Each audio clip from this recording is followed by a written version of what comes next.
하나님 말씀은 신약성경 에베소서 5장 8절에서 10절까지입니다. 찾으신 분들은 한 목소리로 함께 읽겠습니다. 너희가 전에는 어둠이더니 이제는 주 안에서 빛이라. 빛의 자녀들처럼 행하라. 빛의 열매는 모든 착함과 의로움과 진실함에 있느니라. 주를 기쁘시게 할 것이 무엇인가 시험하여 보라. 아멘. 아멘. 빛의 자녀로 살아라 라는 제목으로 말씀의 은혜를 나누고자 합니다. 지금 우리가 살펴보고 있는 에베소서 5장의 핵심 주제는 1절에 있는 내용입니다. 그래서 우리가 이제 사랑받는 하나님의 자녀들이기 때문에 사랑받는 하나님의 자녀들로서 하나님의 본받는 자가 되라는 겁니다. 이것은 마치 우리들의 가족관계 속에서 부모님을 닮아라 뭐 이런 의미가 되겠죠. 그러면 어떻게 우리가 하나님의 본받는 자가 될 수 있는가? 다시 말해 그냥 단지 하나님을 따라하는 것이 아니라 하나님 되는 겁니다. 어떻게 그렇게 할 수 있는가? 이거는 도저히 불가능한 일이죠. 사람이 그저 탁월한 사람들이 되는 것도, 그래서 위대한 인물이 되는 것도, 이것은 극히 소수의 사람들에게만 이렇게 인간적인 또 인격적인 그리고 여러 가지 환경적인 여건과 그 자격을 갖춘 사람들이라야 사람들 가운데에서도 좀 위대하고 뛰어난 사람이 될 수 있단 말입니다. 근데 그것도 극히 제한된 소수의 사람들에게만 가능한 일인데 어떻게 사람이 하나님의 닮는 자, 그래서 어떻게 하나님처럼 될 수가 있단 말입니까? 불가능한 일입니다. 그래서 하나님이 사람이 되어서 이 땅에 오신 거죠. 그게 바로 그리스도 예수이십니다. 그러니까 지금 우리가 이 에베소서 5장의 맥락에서는 예수님께서 이 땅에 오신 목적이 사람이 하나님을 본받아서 완전한 하나님 자녀가 될 수 있도록 하기 위해서 예수님이 오신 그리스도라는 거예요. 그리스도는 중보자이지 않습니까? 왕, 제사장, 선지자라고 하는 이 세 개의 직분에 임명될 때, 그때 이제 기름을 붓게 되는데, 이 세 직분이라고 하는 것은 하나님과 사람 사이를 중재하는 역할입니다. 그래서 결국 이 그리스도로 오신 예수님은 우리가 하나님을 본받을 수 있도록 또 본받을 수 있는 길을 제시해 주시고 또 본받을 수 있는 힘을 우리에게 주시기 위해서, 또 우리가 하나님을 완전히 본받는데 방해가 되는 이 죄의 장애를 거두어 주시기 위해서 오신 것임을 암시하고 있는 거예요. 그러니까 예수님이 이 땅에 오신 것을 믿는 사람은 우리가 하나님을 완전히 본받는 자가 될 수 있게 된 것입니다. 이것을 기억해야 해요. 우리가 예수님을 믿고 그리스도인이 된 1차적인 목적은 바로 우리가 완전히 하나님의 본받는 자가 될 수 있기 위한 겁니다. 그것이 제1의 목적인 것이고, 그것을 위해서 하나님이 사람이 되어 이 땅에 오셨고, 또 사람이 되신 하나님이 율법에 완전히 순종하시고 심지어는 십자가에서 우리의 모든 죄값을 대신 치르시고 우리의 죄를 다 가져가시고 오히려 하나님의 의를 우리에게 주신 것을 우리가 기억하고 믿어야 합니다. 그래서 예수님은 우리에게 모범이 되어 주셨어요. 어떤 모범이요? 바로 하나님의 본받는 자가 될 수 있는 바로 실천적인 모범이 되어 주신 거예요. 그래서 우리가 하나님을 본받는 그것은 바로 예수님 따라 사는 겁니다. 그것을 지금 본문에서는 첫 번째로 예수님이 우리를 위해 이렇게 선물이 되어 주시고 속죄물이 되어 주신 그것을 통해서 우리가 하나님의 본받는 자가 되는 첫 번째 실천적인 방법을 가르쳐 주신 건데, 이웃을 사랑하면서 살아가는 거예요. 이타적인 삶을 살아가는 것. 이것이 첫 번째로 하나님을 본받는 삶입니다. 그래서 둘째로 우리에게 가르쳐 주신 것은 바로 이 세상을 살아가는 우리가 이 세상에 매이지 않는 거예요. 이 세상을 위해서 살지 않는 거예요. 그러니까 이거는 말도 안 되는 소리입니다. 이 세상을 살고 있는 우리가 어떻게 이 세상을 위해서 살지 않을 수가 있냐 이 말이에요. 그것은 사실은 하나님의 전적인 은혜와 도우심이 아니고서는 불가능해요. 그러니까 그것을 믿는 믿음이 있어야 되겠죠. 그러면요, 바로 두 번째 우리에게 가르쳐 주신 것이 부활의 하나님 나라를 목적으로 살아가라는 거예요.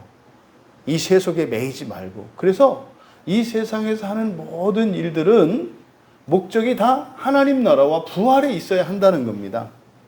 그리고 세 번째가 헛된 말로 속이는 자들이 있는데, 그 헛된 말로 속이는 자들이 너희들 속이지 못하게 하라. 그러니까 그들에게 속지 말고 선제 조치로 속일 수 없게 하라고 하는 겁니다. 이것은 진리로 무장되는 수밖에 없어요. 바른 진리로 무장되어서 바른 소망을 가지고 살아가는 수밖에 없습니다. 그리고 그들에게 흔들리지 말아야 되겠죠. 근데 이렇게 해야 되는 이유가 뭡니까? 만약에 저들에게 속아서 저들과 같이 함께 되게 되면은 하나님 나라의 기업이 없어요. 하나님 나라의 기업이 없고 오히려 하나님의 진노 아래 있게 됩니다. 무슨 말입니까? 죽어서 지옥을 거쳐야 한다는 얘기예요. 바로 낙원을 통해서 하나님 나라로 들어갈 수 없다는 거예요. 이것이 지금까지 앞에서 밝힌 이유입니다. 그래서 바로 앞에 7절에서 그들과 함께하는 자가 되지 마라. 그러므로 그들과 함께하는 자가 되지 마라. 그들과 함께하는 자는 뭡니까? 저렇게 살다가 죽어서 지옥을 거쳐야 되는 거예요. 그러니까 그들과 함께하지 말라는 거예요. 그리고 나서 바로 여기 8절에서 왜냐하면 이렇게 설명을 합니다. 그러니까 사실은 앞에서 그들과 함께하지 말아야 될 이유, 저들에게는 하나님 나라의 기업이 없고 저들에게는 하나님의 진노가 있기 때문에 함께하지 말아야 된다. 이렇게 말씀을 했어요. 그러니까 이거는 결과적인 측면입니다. 저들을 따라가면 이렇게 되기 때문에, 그러니까 손해다 이 말이에요. 그래서 손해가 되기 때문에 저들과 함께하지 말라. 이렇게 말씀한 것이고, 8절에서 왜냐하면 또 다른 이유를 밝히고 있어요. 그들과 함께하지 말아야 되는 또 다른 이유. 이제 이것은 사실은 너희들이 빛의 자녀다 그랬지 않습니까? 그러니까 이것은 신분적인 이유를 밝히고 있는 거예요. 그들과 함께하지 말아야 되는 이유, 그것이 바로 너희들이 빛의 자녀들이기 때문이다 라고 밝히는 겁니다. 근데 이 8절에 있는 내용이 이제 바로 현재의 우리의 신분, 저나 여러분들이나 똑같은 신분을 가지고 있죠. 그리고 이전에 우리의 신분이 무엇이었는지를 나타내는데, 왜냐하면 너희가 전에는 어둠이었다. 이게 이제 미완료 시를 쓰고 있으니까 계속해서 어둠이었다는 거예요. 그러니까 여러분, 주일에 우리가 요한복음을 이야기할 때 빛 안에, 그러니까 성령 안에 빛으로 생명으로 충만하게 되어 있고, 그 안에 창조 세계가 작은 원으로 있고, 그렇죠? 그리고 그 작은 원 안에 이렇게 반으로 나누어서 반은 빛과 어둠으로, 그래서 빛 안에 작은 원이 있는데 그 작은 원 안에는 이렇게 빛과 어둠으로 나뉘어 있다는 거죠. 물론 완전히 이렇게 반으로 나뉘어 있는 것은 아니라 빛과 어둠이 공존하는 작은 원이 있는 거죠. 이게 바로 성령 안에 있는 창조세계 전체에 대한 그림이라고 그랬어요. 이게 이제 전체 우주도라고 보시면 되는 거예요.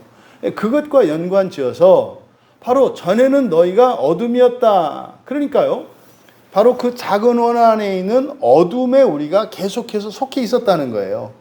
그 안에 계속 속해 있었다는 겁니다. 어둠이었으나, 이게 미완료 시제예요. 근데 이제는 지금이에요. 현재 주님 주 안에서 빛이라. 주 안에서 빛이라. 이거보다는 주님 안에 있는 빛이기 때문이다. 이렇게 됩니다. 주님 안에 있는 빛이기 때문이다. 이 빛이 주님 안에 있는 빛이다. 그러니까요. 주 안에서 빛이라는 의미나 주님 안에서 빛이다라고 하는 것과 큰 차이가 없는 것 같습니다만은 이 빛이 어떤 빛이냐 이게 중요한 거예요. 왜요? 빛은 두 종류의 빛이 있다 그랬잖아요. 창세기 1장의 1절에서 이야기하는 태초에 하나님이 천지를 창조하시니라 해서 그때는 창조된 세계에 대한 거란 말이에요. 그래서 그때 빛이 있으라 했을 때 있었던 빛, 이 빛은 창조된 빛이라 그랬죠. 이거는 물질적인 빛이에요. 이 빛은 창조된 빛이에요. 그런데 예수님이 그러니까 성령 안에는 빛으로 충만해 있어요. 근데 그 빛이 그리스도 예수시란 말이에요. 그게 생명이란 말이에요. 근데 이 빛은 창조된 빛이 아니라 어떤 빛이다? 본원적인 빛이다. 이게 본원적인 빛이다. 이건 창조된 빛이 아니에요. 그러니까 이 빛이 창조된 빛과는 달라요.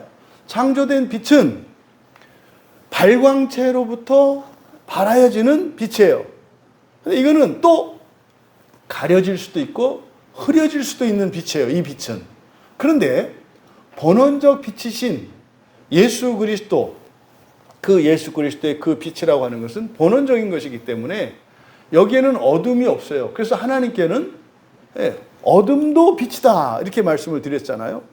그러니까 여기에서 1절에서 8절에서 이야기하는 주 안에 있는 빛이다라고 하는 이 의미가 예수님을 믿는 그리스도인 된 우리의 존재가 과거에는 어둠이었으나 이제는 빛이 되었다는 거예요. 근데 이 빛은 어떤 빛이다? 예수 그리스도 안에 있는 빛이래요. 그럼 예수 그리스도 안에 있는 빛은 무슨 빛이라고 했어요? 본원적 빛이라고요. 그러니까 뭘 받아서 비추는 빛이 아니라 말하자면 우리가 뭐예요? 빛을 내는 발광체가 되었다고 이야기를 하는 거예요. 하늘에 있는 별로 얘기한다면 달과 같이 햇빛을 받아서 반사하는 그런 빛이 달이 아니라 태양과 같이 스스로 빛을 낼 수 있는 존재가 되었다고 8절에서 밝히는 거예요. 그러니까 너희들은 전에는 어둠이었지만 이제는 주님 안에 있는 빛이기 때문이다. 그러니까요, 존재론적으로 우리의 신분적으로 우리가 그들과 함께 해야 할 이유가 없다는 거예요. 그런데요, 이렇게 말씀하는 것은 그렇게 살고 있지 않다는 것을 전제하고 있잖아요. 이게 놀라운 얘기죠. 그래서 이어서 하는 말씀이 빛의 자녀들처럼 이라기보다는 자녀들답게라고 하는 것이 맞습니다. 자녀들답게 살아가라. 이때 살아가라라고 했습니다만 우리말 성경은 행하라. 페리파테오입니다. 페리파테오는 두루 다니는 것인데 이게 이제 우리가 사는 거죠. 오늘 아침 여러분들이 눈을 뜨고 움직였던 모든 걸음걸이, 그게 페리파테오예요. 이걸 우리가 산다 이렇게 얘기를 하죠. 그래서 빛의 자녀들답게 살아가라. 이때 여러분 이런 말 들었을 때 여러분들이 받아들이는 느낌은 어떠세요? 빛의 자녀들답게 살아가라. 그러면은 뭐 힘이 나십니까? 아니면은 이렇게 우울해지고 이렇게 쪼그라드십니까? 빛의 자녀들처럼 살아가라. 사실은 이 말씀의 의도를 이제 뒤에 내용을 읽어보면 이게 어떤 의도인지 우리가 알 수 있게 돼요. 근데 일단은 이게 명령이니까 그렇게 하지 못하고 있고 또 이것은 자발적으로 자연스럽게 되는 게 아닌 것임을 우리에게 가르쳐 줘요. 그러니까 빛의 자녀인데요. 빛의 자녀답게 살아가는 일이 자연스럽지가 않아요. 그래서 어떻게 해요? 아주 힘을 써야 살아갈 수 있다는 사실을 여기 통해서 우리가 알 수 있는 거죠. 그럼 보세요. 전에는 계속해서 어둠이었어요. 이렇게. 전에서 계속해서 어둠이었대요. 근데 now, 지금이에요. 지금은 예수 안에 있는 빛이 됐대요. 말도 안 되는 변화예요. 어둠과 빛은 정반대되는 거거든요. 어떻게 이 일이 가능할까요?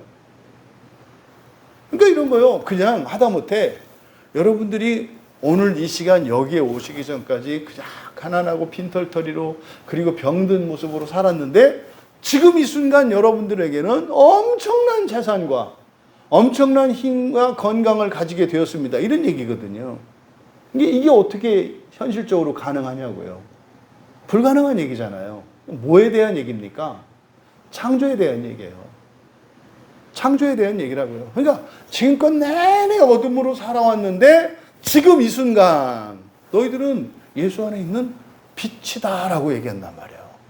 그러니까 이거 지금 창조에 대한 얘기입니다. 그래서 바울 사도께서 여기서는 바로 창조를 사람에게 일어난 새 창조죠. 이거는 사람에게 일어난 이 새 창조를 이렇게 말씀했어요.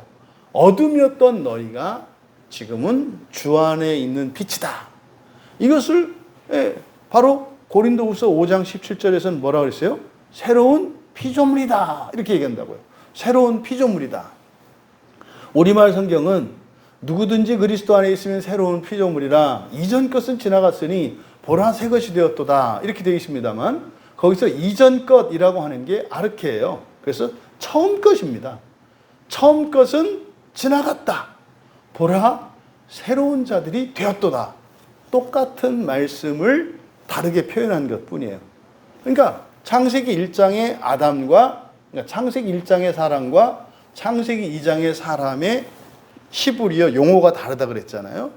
창세기 1장에 창조된 그 사람은 아담이라고 부른다고요. 그리고 창세기 2장에서 이렇게 네샤마 하야 생기라고 되어 있는 네샤마 하야를 넣어준 이게 거듭난 거예요. 위로부터 난 거예요. 성령을 받은 거예요. 이게 네샤마 하야입니다. 그러면 2장에 나오는 그렇게 생기를 받은 이 사람을 이샤라고 그래요. 그리고 앞에서는 아담을 뭐라 그래요? 암컷, 수컷이라고 이야기한다고요. 2장에서는 남자, 여자라고 이야기한다고요. 달라요. 완전히 달라요. 그러니까 지금 고린도후서 5장 17절에서 이야기했던 게 바로 1장과 창세기 1장과 2장에 대한 얘기예요. 처음 것은 지나갔다. 보라 새로운 자들이 되었다. 암컷, 수컷에서 남자, 여자가 되었다. 땅에서 난 자들에서 하늘로부터 위로부터 난 자들이 되었다라는 뜻이에요. 이건 다 바로 새 창조에 대한 얘기입니다.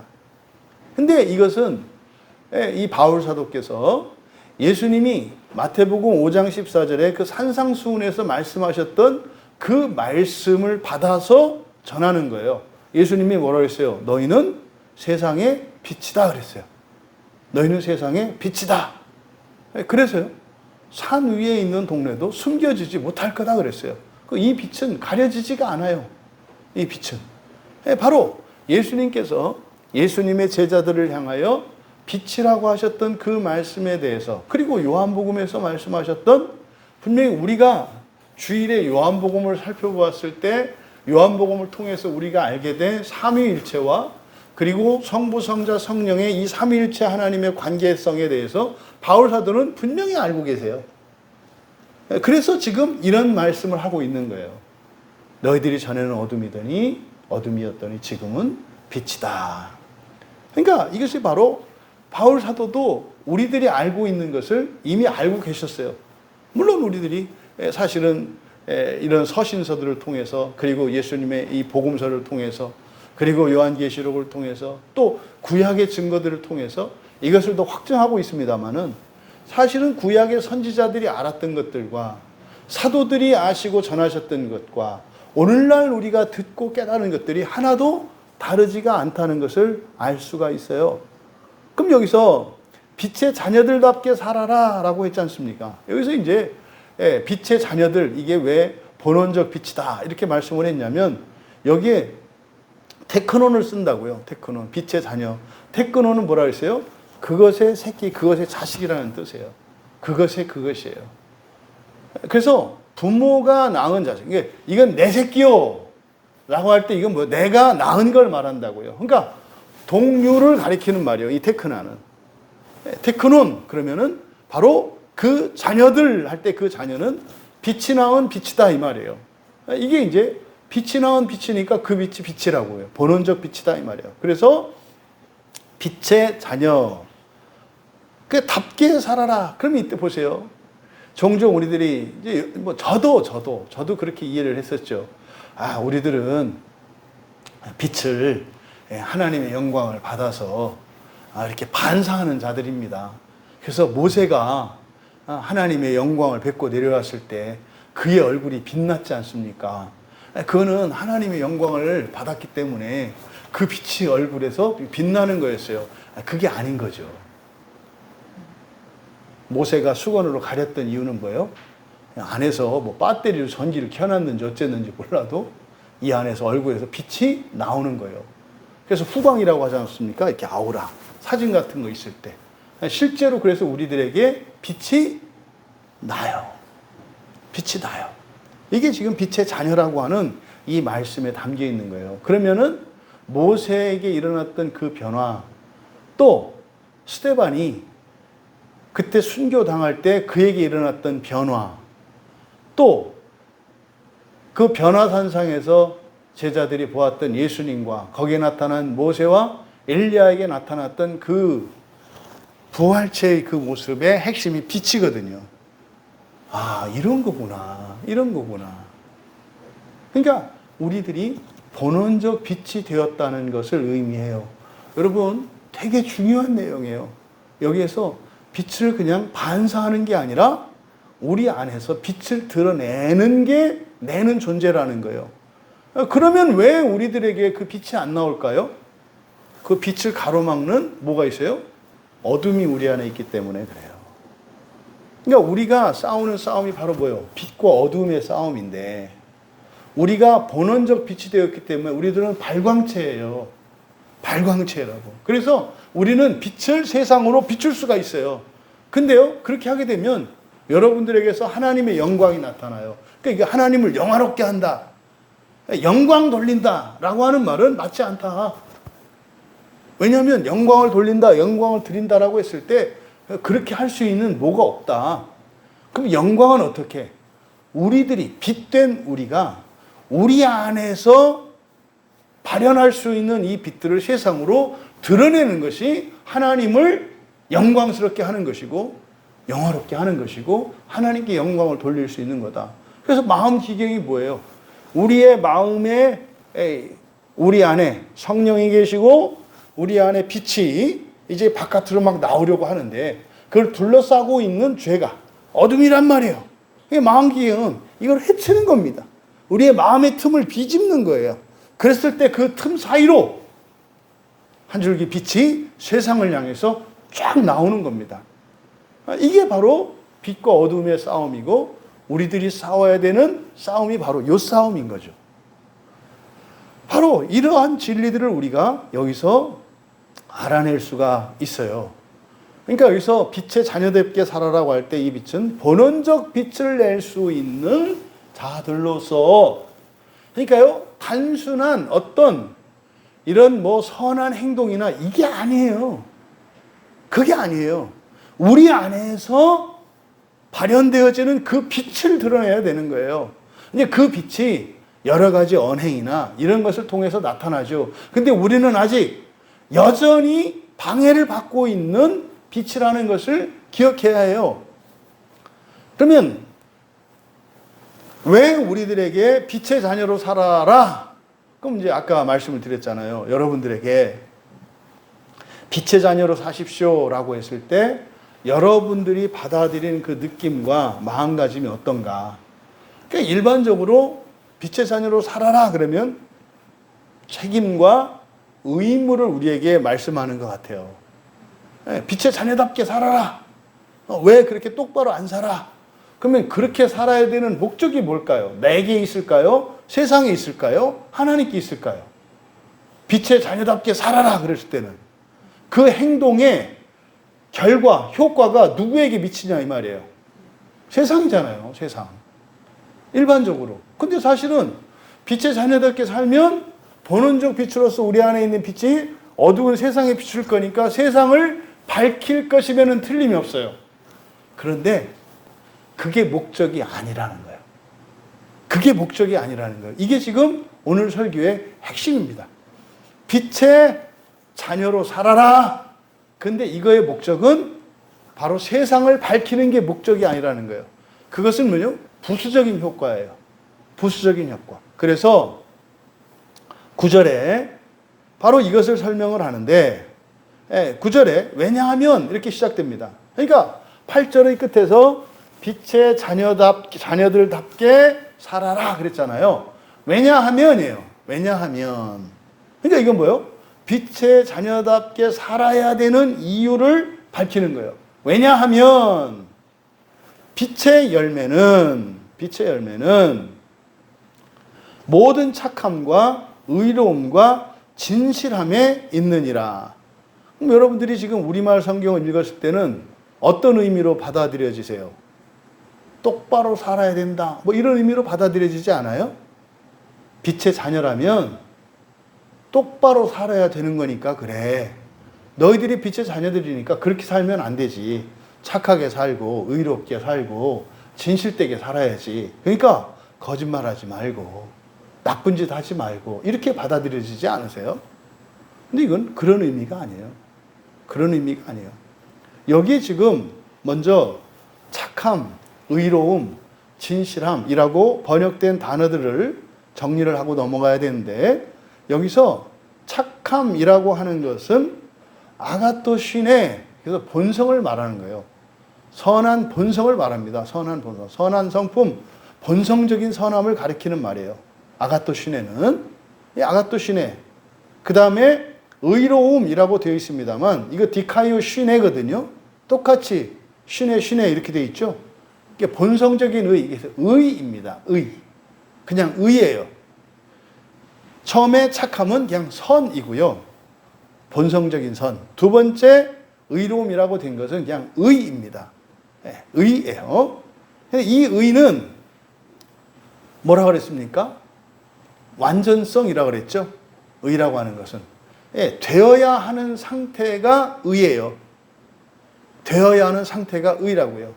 그러니까 7살짜리면 7살짜리 다워야 되는 거 있잖아요. 그게 의라고요. 그러니까 물컵이면 이 물컵을 만드는 처음에 설계도가 있지 않겠습니까? 그 상태로 있는 이게 의라고요. 그러니까 여기 깨지거나 더러워지거나 또 이 기능을 다할 수 없으면 이게 의롭지 못해요. 이건 뭐 죄 있다 이렇게 얘기를 하는 거죠. 그러니까 완전하면서 모자란 결핍이 있는 상태를 죄라고 하고 온전하고 완전한 상태를 의라고 한단 말이에요. 그러니까 여기서 의로움이라고 번역된 이 디카이오 시네가 바로 그 의를 말한다. 그런데 이 의는 성경에 나타난 의는 두 종류가 있어요. 율법의 의가 있고 이 바울 사도께서 전하는 복음의 가장 중요한 주제가 이 의거든요. 의는 율법의 의가 있고 믿음으로 말미암는 하나님의 의가 있어요. 무슨 말이냐면 율법을 다 지켰을 때 완전한 존재. 율법을 다 지켰을 때 완성되는 그 의. 이걸 율법의 의라고 하고 믿음으로 말미암는 의 할 때 여러분들은 믿음이라는 말 하면은 두 개의 동심어를 생각할 거예요. 나를 믿으시는 하나님의 믿음과 그 하나님을 믿는 나의 믿음. 이 두 가지를 나타내는 게 믿음이라는 말이에요. 그러면 믿음의 의라고 하는 것은 결국 뭡니까? 믿음이 일치하는 거죠. 하나님, 나를 믿으시는 완전한 하나님의 믿음과 하나님을 믿는 나의 불완전한 믿음이 완전히 일치되는 것. 이게 믿음의 의예요. 그러니까 하나님이 우리를 믿는 것처럼 우리도 하나님을 믿게 되는 것. 이게 믿음의 의라고요. 근데 이게 결국은 이 의는 무슨 의예요? 사람의 의겠어요? 하나님의 의겠어요? 하나님의 의라고요. 그럼 율법의 의는 누구더러 지키라고 주신 거예요? 사람더러 지키라고 주신 거예요.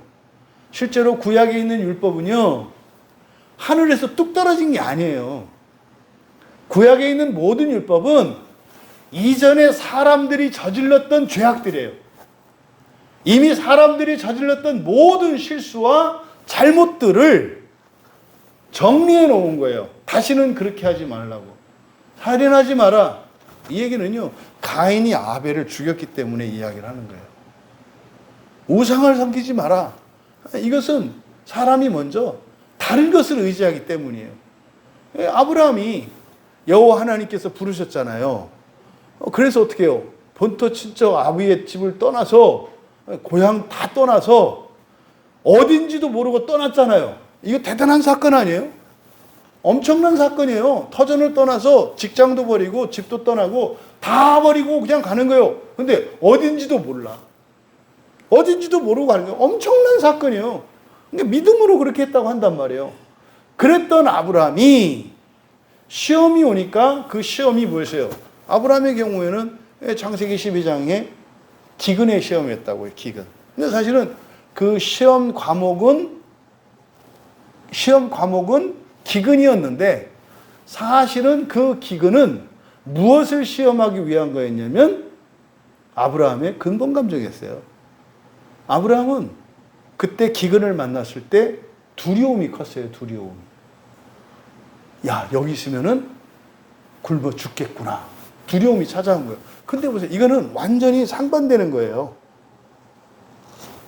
자기 안전한 터전을 버리고 떠났잖아요. 그때 훨씬 더 두려운 상황이에요. 이미 그때가, 이거는 겁도 없이 떠난 거라니까요.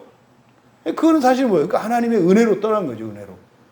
그랬던 아브라함이, 그래서 나는 뭐 여호와 하나님께서 말씀만 하면 다 할 수 있는 사람이라고 생각을 했겠죠. 나는 믿음이 있다고. 딱 베드로가 그랬잖아요. 예수님, 다른 제자들은 몰라도 저는 절대로 예수님 안 버려요. 제가 누굽니까? 전 겁도 없고요. 뭐 이 세상 바라는 것도 없어요. 그냥 저 목숨이라도 바칠 거거든요. 이랬잖아요. 근데요, 베드로에게도 그 두려움이 있었거든요. 아브라함에게도 두려움이 있었거든요. 그러니까 그 두려움을 드러내기 위한 것이 시험이죠. 그러니까 그 두려움을 어떻게 처리할 것인지 봤던 게 그의 시험이었어요. 그때 아브라함이 어떡합니까? 내려가잖아요. 그러니까 그 두려움은 또 다른 두려움을 낳죠. 그러니까 기근을 피해서 갔는데 그 다음에 이 두려움이 만들어낸 말도 안 되는 생각이 뭐예요? 다른 사람들이 내 아내를 좋아할까 봐. 그러면 죽을까 봐.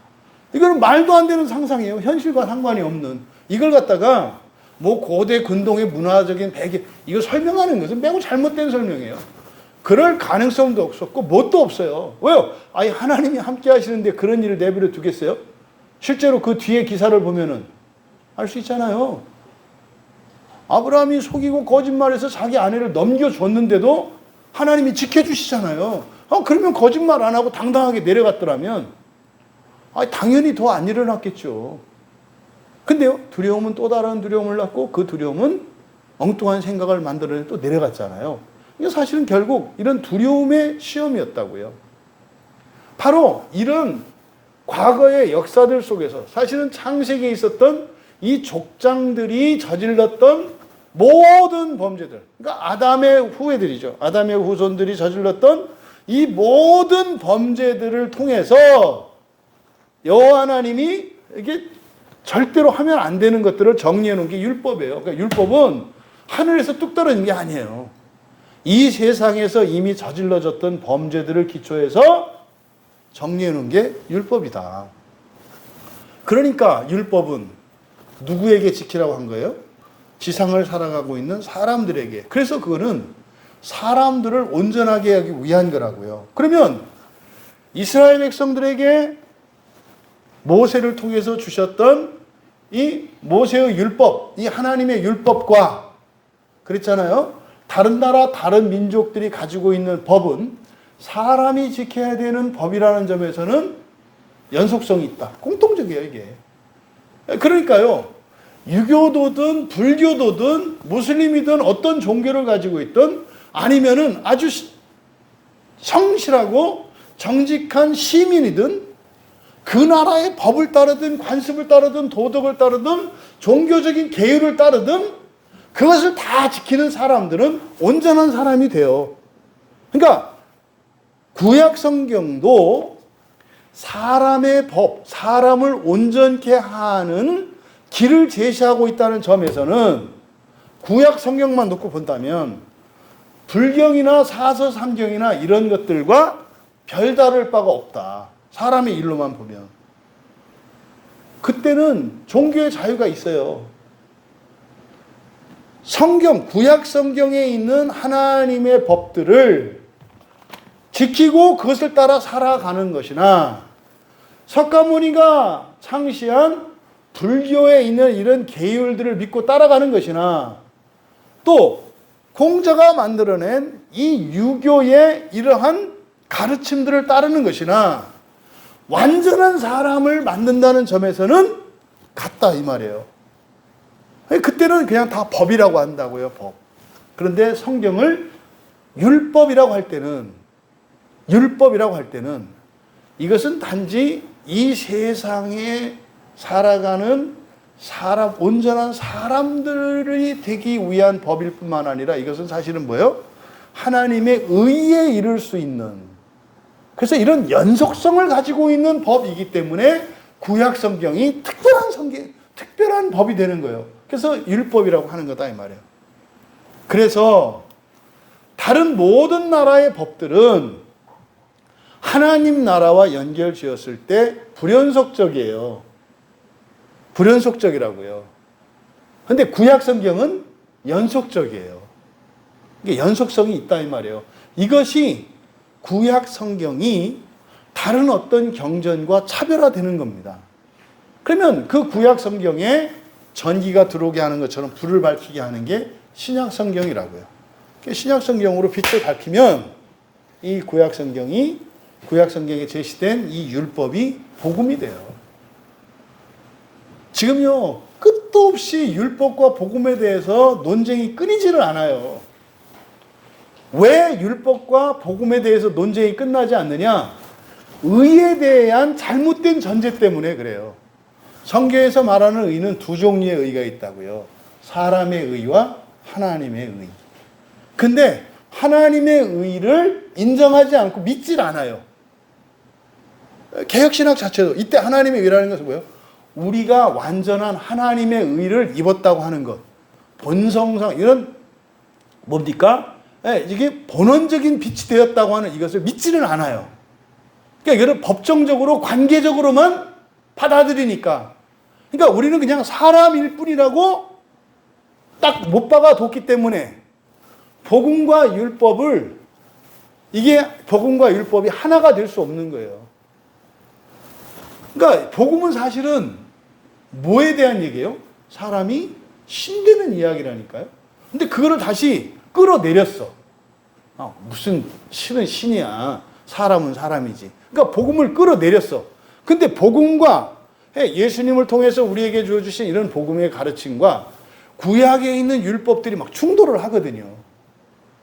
근데 둘 다 똑같이 하나님의 의를 위한 것이라고 잘못된 전제를 세워놓으니까 이게 율법과 복음이 합쳐지지가 않는 거예요. 그래서 뭐 율법을 지켜도 된다, 안 지켜도 된다. 계속 싸워요, 계속. 이게 지금 수백 년이 뭡니까? 2000년 동안 이 논쟁이 끝나지를 않아요.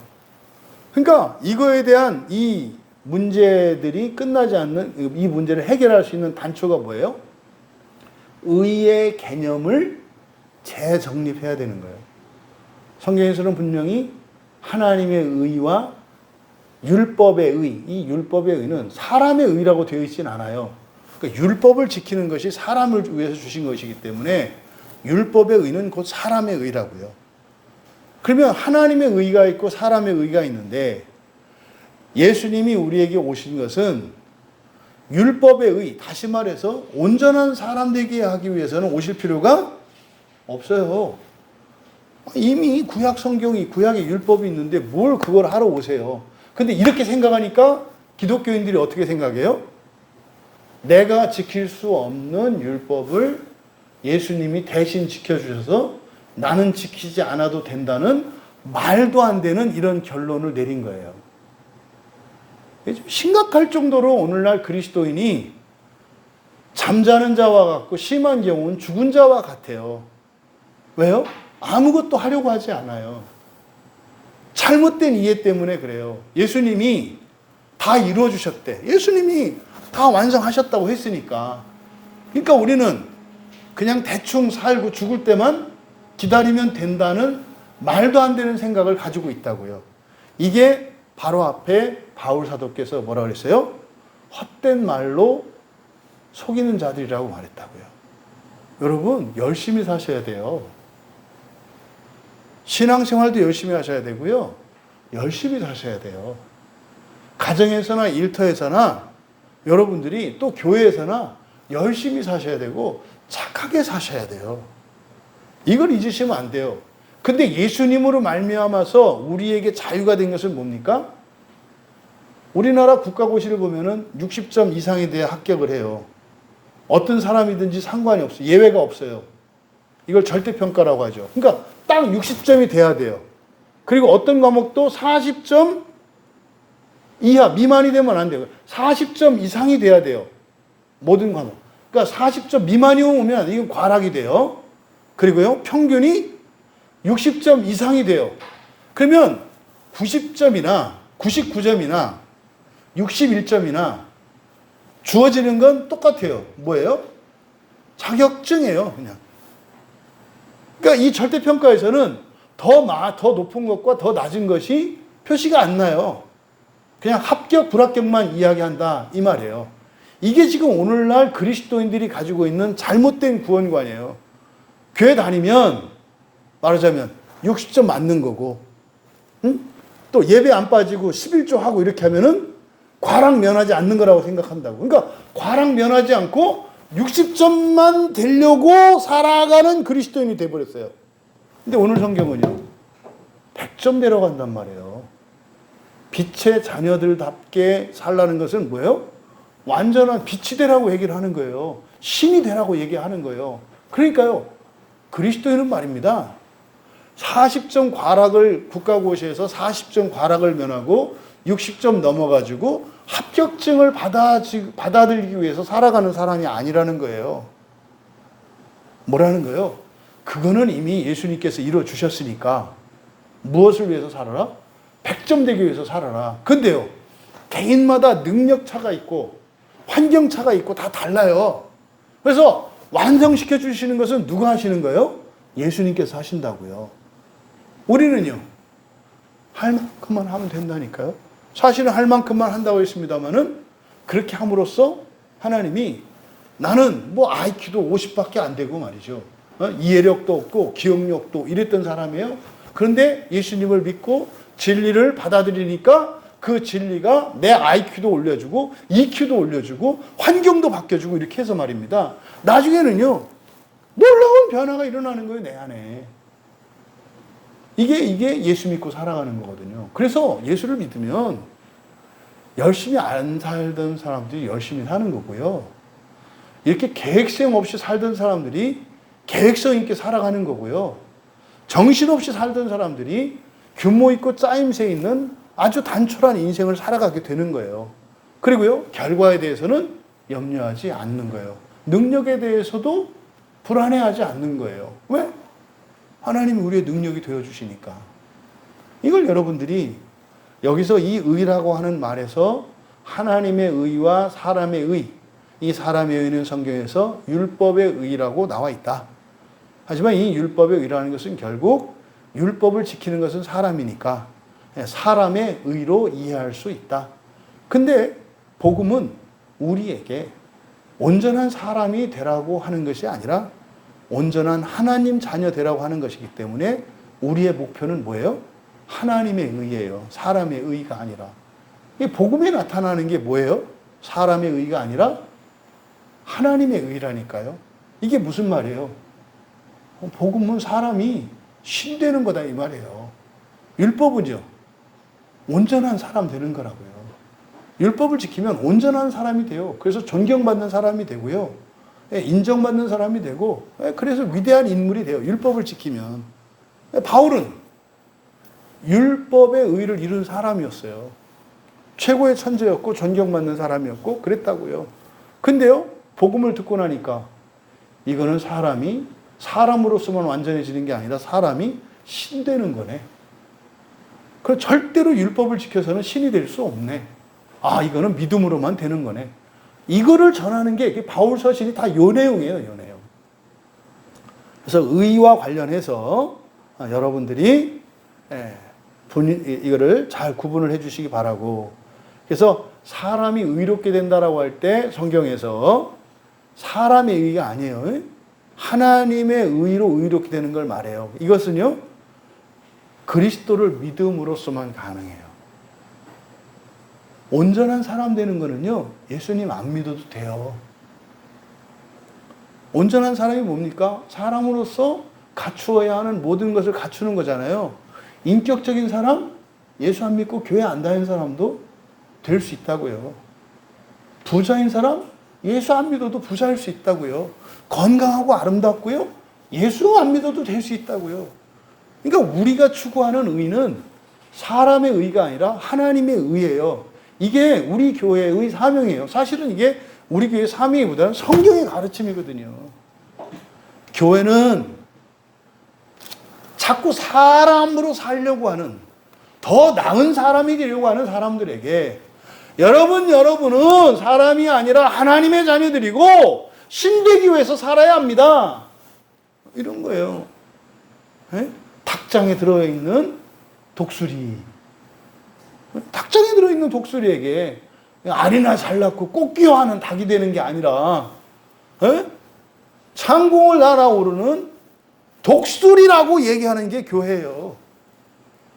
그러면요, 생각해 보세요. 닭장에 들어가지고 어느 닭 보고 제일 문제 있는 닭인데 그 닭한테 너는 하늘을 훨훨 나는 독수리가 될 거야. 미친 사람이죠. 닭장에 들어와가지고 사람들 사는 이 세상에 사람들을 모아놓고 여러분들이 신이 될 겁니다. 미친 소리죠. 이 얘기는 고대 히랍 철학이나 많은 사람들이 먼저 얘기를 했어요. 성경에서 먼저 얘기한 게 아니에요. 성경이 만들어지기 이전에 온통 신화가 전부 사람이 신될 수 있다고 하는, 이걸 전부 신화라고 하잖아요. 신화. 주일에 우리 성경 공부할 때 그 대한민국의 정체성 이야기할 때 그 아리랑 얘기했잖아요. 아리랑. 그죠? 아리랑이 아리랑 이렇게 하는데, 이제 어느 목사님이 이제 그 성경과 역사를 이렇게 연구하면서 하시는 분이신데 그렇게 해석하는데 참 이게 와닿더라고요. 알이래요, 알. 아리랑이 아니라. 그러니까 이제 우리 국어에 자음접편이 있잖아요. 이렇게 붙으면 연음으로 읽어져서 소리는 그냥 아리랑입니다만은 사실은 아리랑이나 알이랑이나 발음은 똑같죠. 알과 함께 알이랑. 그러니까 아리랑이 그냥 아리랑이 아니라 알과 함께 알이랑이라는 거예요. 알이랑. 왜냐면요, 실제로 아리랑이 무슨 뜻인지 아는 사람들이 없어요. 그냥 전승으로 내려오거든요. 아리랑 아라리요. 이게 전 세계에 다 퍼지고 지금 막 전 세계에 퍼져나가고 있거든요. 그러니까 외국 사람들도 이 노래를 많이 불러요. 아리랑을. 우리말로 아리랑 아라리요 이렇게. 근데 말입니다. 알이랑 할 때 알이 히브리어로 뭐예요? 신이에요, 신. 히브리어로 알이 알 이게 전부 신을 의미하는 히브리어 단어 중에 하나예요. 그러니까 알이랑이니까 신과 함께예요. 알이랑이라는 말이. 알이랑. 그러고 보니까요, 우리나라 시조들의 탄생 시조가 다 어디서 태어나요? 알에서 태어나요. 그때 알에서 태어난다고 할 때 알을 우리가 계란이라 이렇게 알로 생각하잖아요. 알을 신이면요. 그러니까 그때는 맨 처음 시작할 때는 알이랑, 그래서 신에게서 났다 이 말이에요. 신에게서 났다는 거예요. 신에게서. 근데 그게 계속 전화오면서 알이랑 하니까 이게 무슨 내용인지 모르고 발음만 하다 보니까 실제로 이 알들은 다 동그랗게 생겼죠. 세모나 네모나 오각형 이런 알 없죠. 원으로 돼 있어요. 타원형으로 이렇게 돼 있잖아요. 이게 사실은 하나님의 창조세계 형상을 많이 닮았어요. 어쨌든 우리나라가 그래서 신에게서부터 난 사람이라는, 신에게서 난 사람이라고 하는 신화가 있는데, 그게 신화가 아니라 성경은 뭐라 그래요? 맞다는 거예요. 내가 오늘 너를 낳았다. 그 창세기 2장이 바로 그거라니까요. 그러니까 지금 교회 안에서 잘못 가르쳐지고 있고 가르쳐지지 않는 이것이 바로 뭐냐면 우리가 왜 교회를 다니는가예요. 우리가 왜 예수를 믿는가예요. 왜 예수를 믿느라고 그런 불의가 불편도 감수해야 되고 때로는 예수 믿는 것 때문에 인생이 더 힘들어지는데도 이 신앙을 왜 버리지 말아야 하는가? 분명한 대답이 바로 부활이에요. 이게 복음의 핵심이라니까요. 바로 여러분들이 교회를 나오고 예수를 믿는 그리고 예수님이 이 땅에 오신 목적은 우리에게 무엇을 주시려고? 하나님의 의예요. 하나님의 의. 그 하나님의 의는 십자가에서 죽으심으로 죽어야 유산이 상속되잖아요. 부모가 죽어야 자식에게 유산이 상속되잖아요. 그러니까요. 하나님이 죽으셔야 하나님의 의가 상속이 돼요. 이거를 의의 전가라고 한다고요. 그러니까 예수님이 십자가에서 죽으시는 사건은 두 가지 의미라고요. 우리가 저지르는 모든 죄값을 대신 받는 것과 또 예수님은 동시에 사람이시지만 하나님이시잖아요. 그래서 하나님의 모든 것을 유산으로 남기는 의미예요. 십자가에서 죽어주심으로써. 그래서요, 하나님의 의가 십자가에서 예수님이 죽으심으로 우리에게 유산으로 물려져요. 이걸 의의 전가라고 한다고요. 그러니까 십자가 사건은 엄청난 사건이에요. 하나님의 의가 우리에게 전가돼서 우리가 뭐요? 빛의 자녀가 되는 사건이 바로 십자가 사건이라고요. 또 사람으로서 우리가 치러야 할 모든 죄값들을 대신 치러주시는 게 그게 예수님의 십자가 사건이라고요. 그 다음 세 번째로 진실함이라고 그래 있어요. 그러니까 보세요. 의로움, 진실함, 착함. 이게 다분히 지금 이게 뭡니까? 하나님의 의를 사람의 의로 더 바꾸는 거죠. 이건 지금 그런 내용이 아니거든요. 그러니까 여기서도 진실함이 아니고요. 진실함은 이게 알레the이아이거든요. 알레the이아는 뭡니까? 진리예요, 진리. 그러니까 여기를 그대로 직역하면 선함, 선이죠, 선. 그리고 의, 그리고 진리예요. 선과 의와 진리 이렇게 되는 거예요. 선과 의와 진리. 이거는요, 사람에 대한 게 아니에요. 하나님의 선과, 이게 뭐요? 이게 지금 본성적인 선이니까. 선한 분은 누구세요? 하나님 한 분밖에 없다 그러잖아요. 선하다라는 것은 쉽게 얘기하면 좋은 거거든요. 좋다라는 것은요, 나에게만 좋은 게 아니라 그러니까 하나님의 절대적인 선은 언제나 모두에게예요. 언제나 모두에게 선한 게 절대적인 선이에요. 이게 지금 여기서 말하는 아가토 시네란 말이에요. 선과 의, 하나님의 의예요. 그리고 진리, 하나님의 진리죠. 그러니까 여기서는 뭐 착하게 살아라, 진실되게 살아라 이런 거 아니라니까요. 앞에 에베소서 1장 13절에서 너희들이 들은 말에 대해서 얘기해요. 1장 13절에 보면 그 안에서 너희도 진리의 말씀, 곧 너희의 구원의 복음을 들었다 그러잖아요. 이 진리를 말하는 거예요, 알레the이아가. 그러면 요 세 단어를 바로 잡았는데 구절을 보면 이렇게 됩니다. 그러니까 왜냐하면 빛의 열매는 안에 있다 이렇게 돼요. 안에 있다. 어디 안에 있다? 모든 선과 의와 진리 안에 있기 때문이다. 왜냐하면 빛의 열매는 모든 선과 의와 진리 안에 있기 때문이다. 그러면 바로 앞에 8절에서 이것은 무엇에 대한 설명이에요? 빛의 자녀들답게 살아라 라고 그랬잖아요. 빛의 자녀들답게 살아라. 왜냐하면 빛의 열매는 모든 선과 의와 진리 안에 있기 때문이다. 이게 지금 9절의 설명이 뭐냐면 말이죠. 빛의 자녀답게 살면 우리의 행실이 나타나죠. 그를 9절에서 열매라고 한 거예요. 너희는 빛이다 그랬잖아요. 예? 그 안에 있는 그리스도 안에 있는 주 안에 있는 빛이라 그랬잖아요. 근데 그 빛인데 우리에게는 어둠도 있죠. 어둠도 있는 빛이에요. 그러니까 본원적인 빛입니다만 여전히 우리는 어둠의 영향을 받아요. 그래서 우리가 살면 빛인데 빛만 드러내는 게 아니라 무엇도 드러내요? 어둠도 드러낸다고요. 그러니까 빛인데 빛의 행실이 빛이 아니야. 이 얘기를 하는 거예요.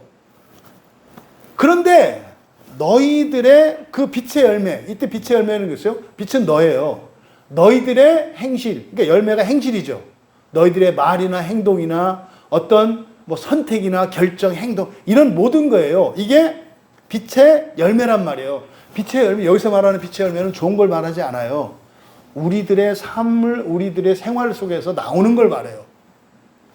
그러니까 우리가 빛의 자녀로서 빛의 자녀들께 살아가면 어떤 일들을 하고 어떤 말들을 하고 어떤 행동을 하고 어떤 표정을 하고 할 거 아니에요. 이거를 빛의 열매라고 한 거예요. 근데 이게 어디 안에 있기 때문이다? 하나님의 선과 의와 진리 안에 있기 때문이다. 그러니까요, 드러내라는 뜻이에요. 드러내라는 뜻이라고. 그러니까 세상에 영향력을 발휘하기 위해서 세상을 밝히기 위해서 사는 게 아니라 뭐 하라는 거예요? 너희들이 누구인지, 너희들 안에 있는 어둠이 뭔지.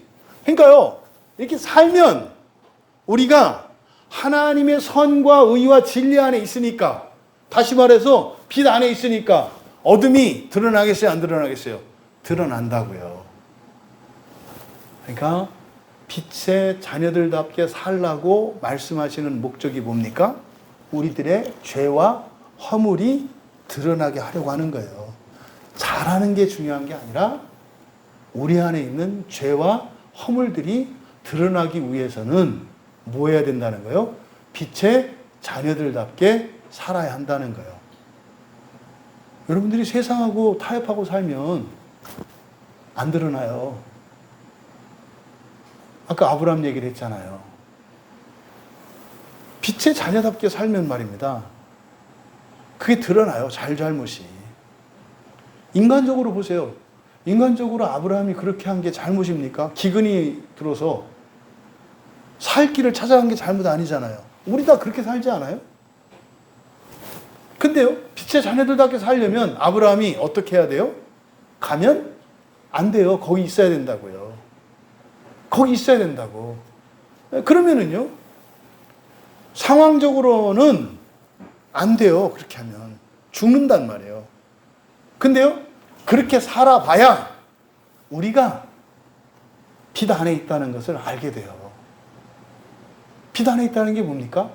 하나님이 도우시고 정말 에고에임이라는 건 이거를 경험할 수 있다고요. 근데요, 알아서 그냥 살 길을 찾고 이렇게 하면 그걸 알 수가 없어요. 그럼 사실은 뭡니까? 그게 죄의 길을 따라가는 거거든요. 근데 결국 그것 때문에 드러나게 되죠. 그러니까 여기서 빛의 자녀들답게 살아라라고 하는 이것은 가장 근본적인 목적은 뭐라는 거예요?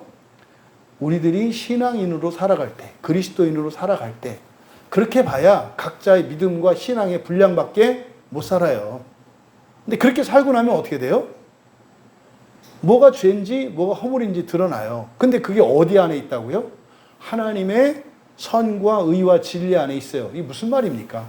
바뀐다고요. 바뀐다고요. 그러니까 요한복음에서 했던 설명을 지금 바울 사도께서 여기서 하는 것 같아요. 이 시편에서도 하나님에게는 어둠도 빛이다. 이게 그러니까 결국은요, 우리는 그러죠. 지금 상태를 놓고 판단하잖아요, 사람을. 이 사람은 믿음이 좋고, 이 사람은 부자고, 이 사람은 어떻고, 이렇게 판단하잖아요. 그게 아니라는 거예요. 그게 아니라는 거예요. 있는 그대로로 살며 그걸 자각식할 수 있도록 하는 게 목적이다라고 말하는 거다 이 말이에요. 그래서 구절을 다시 한번 정리하면 그대로 번역해드리면 왜냐하면 빛의 열매는 모든 선과 의와 진리 안에 있기 때문이다. 죄를 드러내라는 거예요. 여기서 빛의 열매는 뭐예요? 우리의 행실과 우리의 언행, 이 모든 것을 의미한다. 그러니까요, 자신 있게 살라는 거예요. 살라는 거예요. 그래서 이거에 대한 설명을 뒷받침하는 게 10절이거든요. 근데 10절은 우리말 성경에 시험하여 보라 이렇게 돼 있어요. 근데 이거 분사구문이거든요, 10절이. 그래서 10절을 직역하면 그러니까 주님께 기뻐하실 것이 무엇인지 시험하면서 이렇게 돼요. 주님께 기뻐하실 것이 무엇인지 시험하면서. 무슨 뜻입니까? 어떤 일을 하고 나면 이게 주님이 기뻐하실 건지 아닐 건지를 내가 알게 되잖아요. 해봐야 안다고요. 나는 이게 옳다고 생각하고, 요즘에 지금 우리나라 교회에서 지금 굉장히 잘못된 거,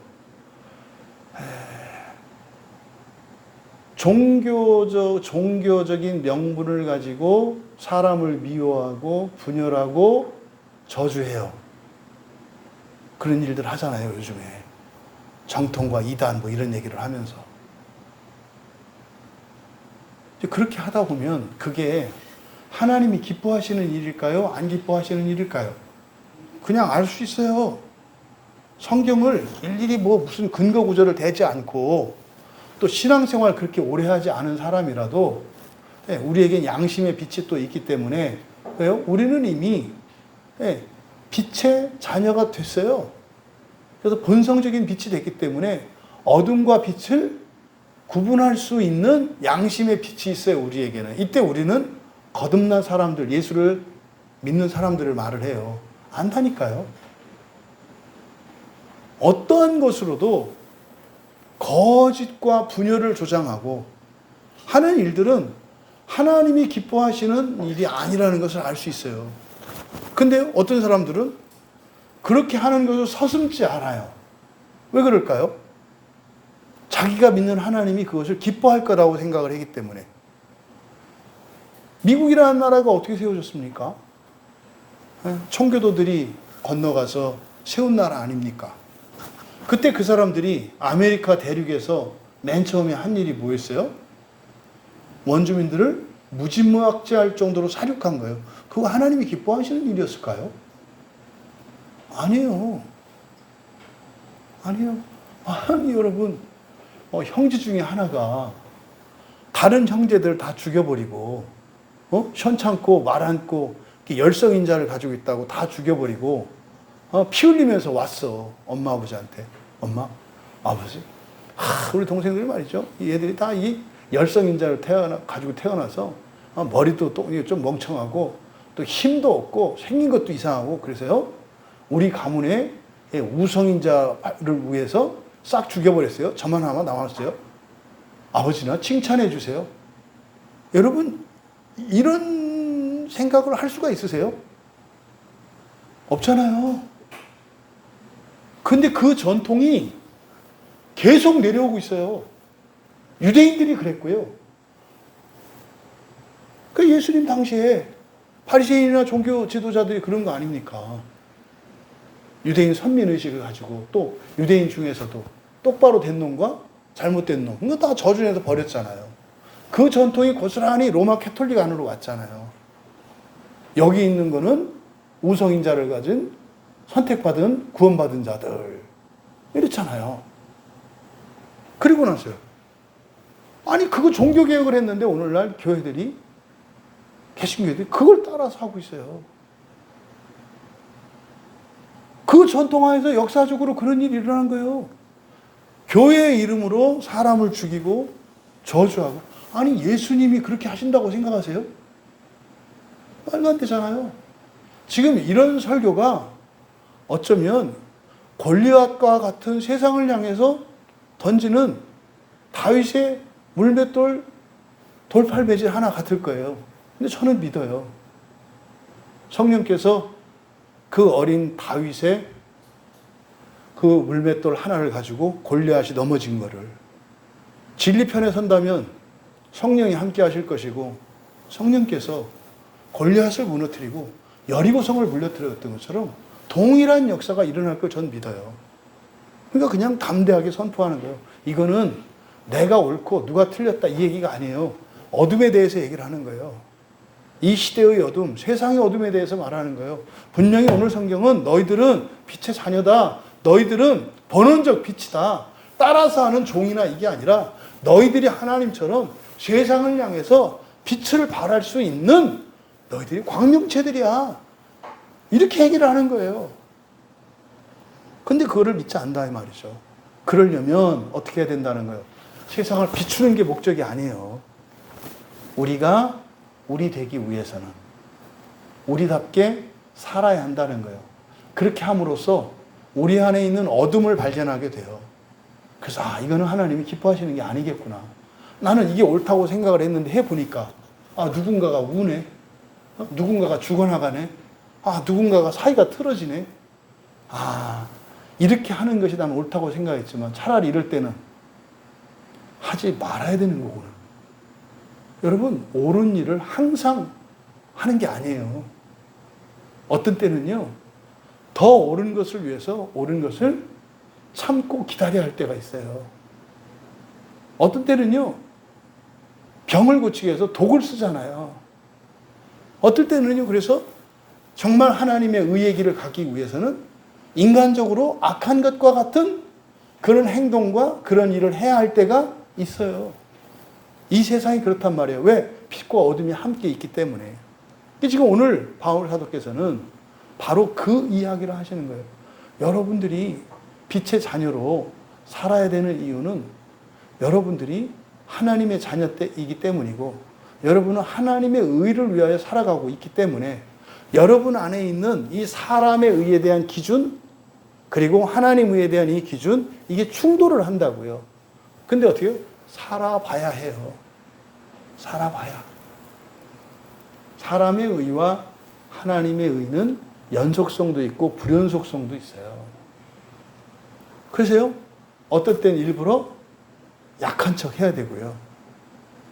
어떨 때는 강해야 되기도 하고요.